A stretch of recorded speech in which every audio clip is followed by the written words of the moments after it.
In this video, I'll be introducing the concept of adjustments to you in Photoshop. To get started, you'll need your sunflower file, and that will be the file that I use to show you how to add adjustments to your image. And then I'd like you to open your project file. Okay, and this is an image of Sia that I have placed in the same document that you're using, a 6x6, 150 minimum PPI, and I'm in CMYK color mode. To get started again, I'm going to work with my sunflower. And your adjustments can be found on the menu under Image and then Adjustments. And these are all adjustments that you can use on your project. Okay. Now, I want to point out that any adjustments that we do from the menu are what are known as destructive adjustments. And what that means is that when we apply this adjustment, and I'll go ahead and apply one quickly now, it's destructive because it physically changes the layer, okay? I have a black and white image. I now have a black and white layer, okay? Now, you can also apply adjustments non-destructively if you come over to your layers panel, and you'll see down at the bottom, you see a little arrow indicating that you have choices here, okay? If you hover for a moment, it'll tell you that it is the new fill or adjustment layer. And all of those options are available to you here as well. And so if I choose the same adjustment, black and white, you're going to see that the image looks the same, but the adjustment is placed above my image and it's applied to anything beneath it. Okay. Now, there are some pros and cons to this. First off is that this original image is untouched. It's still in its original state. So if for any reason I decide later that I don't like that adjustment, I can simply turn it off. Okay.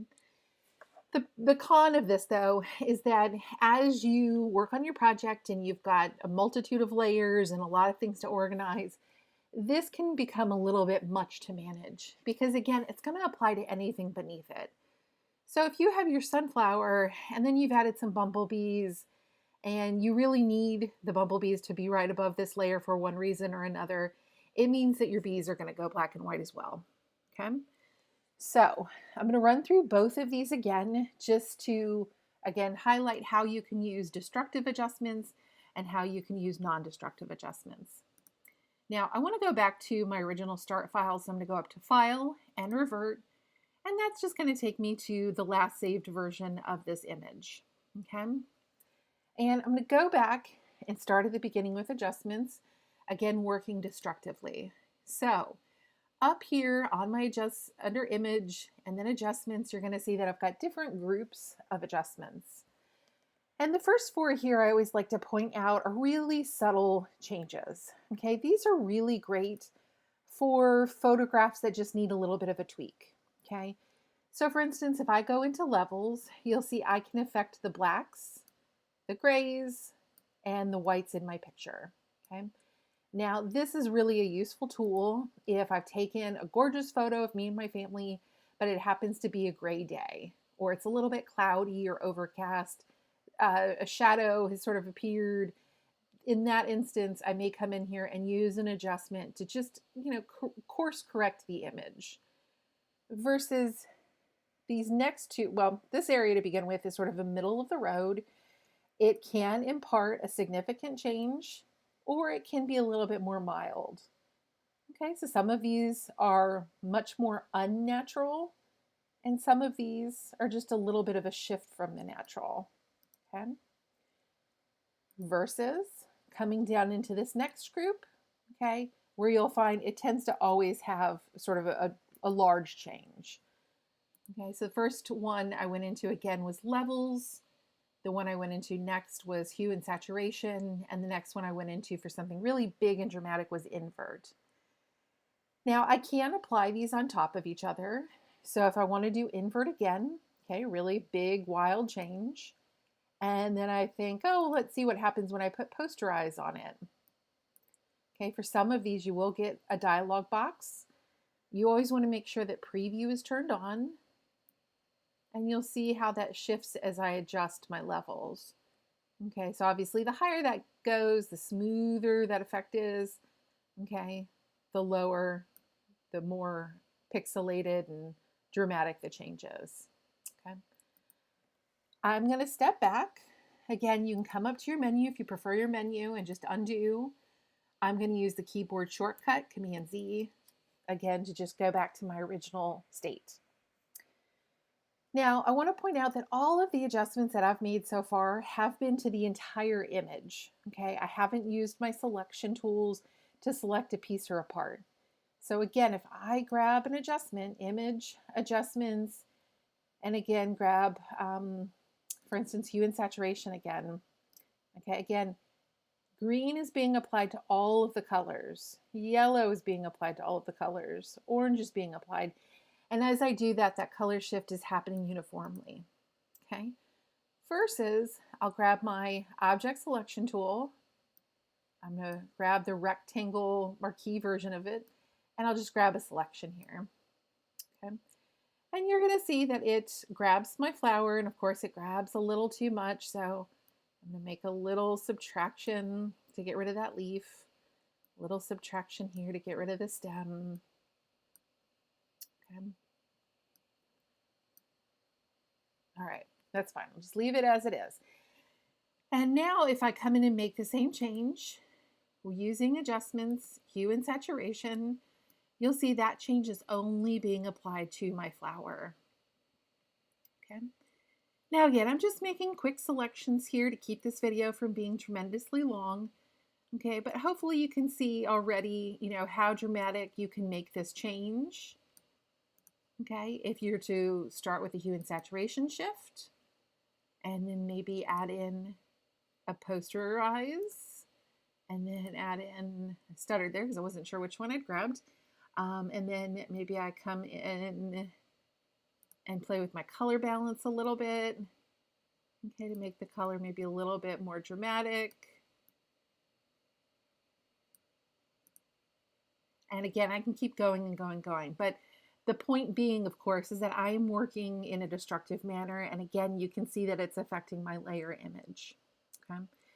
Now, again, I'm not that deep into this, so I can come back and simply revert back to my original version of the image. And at this point, I want to start getting you to think about giving yourself outs. Okay, what happens if I get so deep into my project that I can't backtrack? I don't want to revert because I'm going to undo necessary changes, or I can't undo, but so far, because I've gotten so deep into my project, I'm kind of locked in. A good rule of thumb is to right click and go ahead and duplicate your layer. Okay, and I'll save my original, and I'm just going to turn it off, and I'll commit all of my work to this layer. Okay. And that way, again, if I've made a bunch of changes and I really back myself into a corner and I'm unhappy, I can always hide it and come back to the original version, okay? All right, so again, we made some destructive changes. This time, let's continue to play with our flower, and we will work non-destructively. And so in this instance, again, I tend to always kind of rely on this hue and saturation. You're going to see that the dialog box looks a little different, but they have all the same options. All right, so I'll go ahead and make a shift and just close that. I'll go ahead and add another.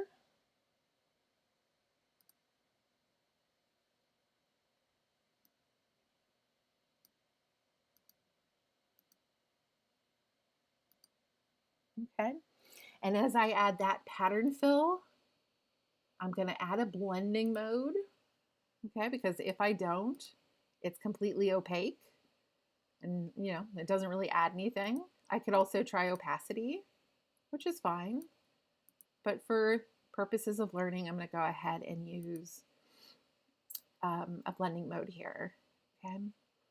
And then again, I'll just add another one. I'll do an invert, and I don't get any options, and I'll just close this, okay? Now again, I'm working non-destructively, and everything works on the layer beneath it. So hue and saturation is working on my original layer. Pattern fill is working on hue and original, and so on and so forth. So if I rearrange these, my image is going to look different, okay? They're all going to end up working on each other in different ways, and you can decide what you like best, okay? And again, if later I decide I don't like the way this looks, okay, I can double click on the effect, okay? And the effect is right here, here, and here. I was attempting to double click my layer, which of course did not work. And if I was unhappy with any of these, what's great about using a non-destructive adjustment is that I can continue to edit it. Okay, so now that my background here is this orangish red, I know that the complement is a bluish green. Okay, and so I could come in here and make that small adjustment to make my color story pop a little bit more. Okay, and then of course, again, if I don't like something, I can simply turn it off. Okay. Now, again, we're just using a class image here, and I know some of you are wondering, well, what does this look like if I apply this to my subject? And so the same thing's going to apply here. I'm going to go ahead and select my subject, and let's see, I'm going to try to grab her mouth, okay? Rather than applying it to everything in the image, I'll work a little bit more pointedly. Okay, maybe this first one I'll go ahead and play with some destructive changes. Okay, so as I do this, you see her lip color is changing. And maybe I'll go green here. Okay, same thing, I can try to grab her hair. And her hair is a little bit challenging because it blends into the background a little bit. It's not a real distinct change. So to work with her hair, I'm going to need to do a lot of adding and subtracting to my selection. But again, for the purposes of this video and keeping it from getting too long, I'm just going to take her ear out at least. And here I will try a non-destructive change. Maybe I'll try inverting her hair. That is hideous. We'll hide that. So let's pretend like that never happened. Well, I deselected her hair accidentally, but you can see I went ahead and added an invert, or a posterized the entire picture, and then I hid that invert because it was not looking very attractive. I can come back again on this layer to grab her hair. Okay, and again, while her hair is selected, I will come in and play with color balance. Okay, you'll see that it's adding a little bit of color to her highlights to begin with. Okay, and I kind of like that effect. It's doing that because of the posterize adjustment. Okay, so again, I mean, this is something that you can continue to add to, experiment with, play with, and just get to a point where your image looks really different. Again, I'm playing with only adjustments here. I've already seen a significant change. I could be compositing other items in. I could be making some transformations, play with filters. Okay, remember, there's a great deal that you can be doing to your image to make it different. And I hope that this information on adjustments helps you get to work on your project.